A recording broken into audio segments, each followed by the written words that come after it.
La metodología de investigación científica no tiene por qué ser tediosa, puede ser incluso muy entretenida. Entremos pues al mundo de la investigación científica. La creencia muchas veces de los alumnos es que solamente sirve para elaborar monografías y tesis de grado, pero lo más importante es que sirve para formar profesionales competitivos. Sin embargo, a veces no lo entienden. Si les dijera que sirve para desarrollar en los alumnos la habilidad para enfocar y resolver problemas de manera epistemológica, tampoco lo entenderían. Entonces veamos algunos casos para poder entenderlo mejor. Veamos un caso peruano, la Sauder, el campamento minero. Se demoraron 10 años en implementar toda la infraestructura antes de empezar a operar, y en ese entonces no existía una masa de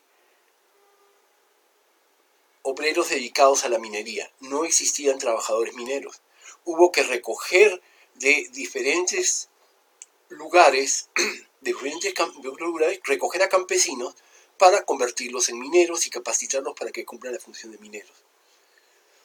Al poco tiempo de iniciadas sus operaciones, se presentó una huelga reclamando aumentos de sueldo. La reacción típica era negociar, pero sin embargo, en este caso, los especialistas de recursos humanos tomaron la atención de esta situación y no le encontraban sentido. ¿Por qué? Porque un minero ganaba 3 veces más que el mejor puesto que podía optar un campesino en la región. Y la razón de ello era porque cuando se trabaja en minería hay un alto riesgo de perder una pierna, perder un brazo o salir con los pies por delante. El riesgo es bien alto, por eso es que ganaban 3 veces más que cualquier puesto en la región. El campamento gozaba de toda la infraestructura, pero la estructura propia del ambiente americano, con una alimentación al estilo americano y con un entorno típico propio de los americanos. En vez de negociar, entonces llamaron a los especialistas para identificar el verdadero problema. La investigación arrojó que la causa del problema estaba en el hábitat del campamento de los obreros. ¿Por qué? Porque ellos estaban acostumbrados a un entorno campesino y este entorno era totalmente más citadino que campesino y no se adecuaban a ese entorno. Hubo que cambiar su alimentación a la propia del lugar, hubo que cambiar todo el entorno, toda la forestación para que sea más propia de su entorno, incluso permitir cierto nivel de tolerancia en cuanto a algunos animalitos para sentirse más cómodos dentro de su propio entorno que parezca más a su entorno. Con eso se resolvió el problema.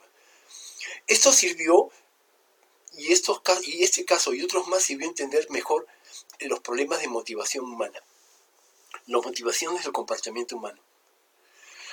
Hasta ese entonces hablábamos de la teoría de Maslow, y la teoría de Maslow nos establecía un orden jerárquico de prioridades y de demandas de los seres humanos. La primera era la fisiológica, la alimentación, luego la seguridad, después venían las sociales, luego de estima y finalmente de autorrealización. Había un orden y cuando se mataba una etapa, entonces esta dejaba de tener potencialidad para crear influencia sobre la persona y estas iban subiendo. Pero este caso nos sirvió para poder darnos cuenta de que muchas veces una necesidad superior no está satisfecha y esta crea un efecto rebote sobre una necesidad ya satisfecha, creando una falsa necesidad que no existe, sino simplemente una situación de reflejo de una necesidad no satisfecha, pero que hay que aprender a identificar. Sigamos, señores. Una colonia, este es otro caso, es de una colonia alemana. Antes de la guerra había una isla que era colonia alemana y su posición era interesante frente a un potencial nivel de conflicto militar. Por lo tanto, que había que preparar la infraestructura de la isla para hacer frente a la potencial guerra que se venía. Ordenaron a los aldeanos que trabajen en la construcción de muelles, en la construcción de almacenes, en la construcción de carreteras, y los aldeanos dijeron que estaban locos, que los alemanes se habían vuelto locos porque no necesitaban para nada de lo que habían indicado. Ellos eran felices y no había necesidad de construir muelles, carreteras, ningún tipo de infraestructura.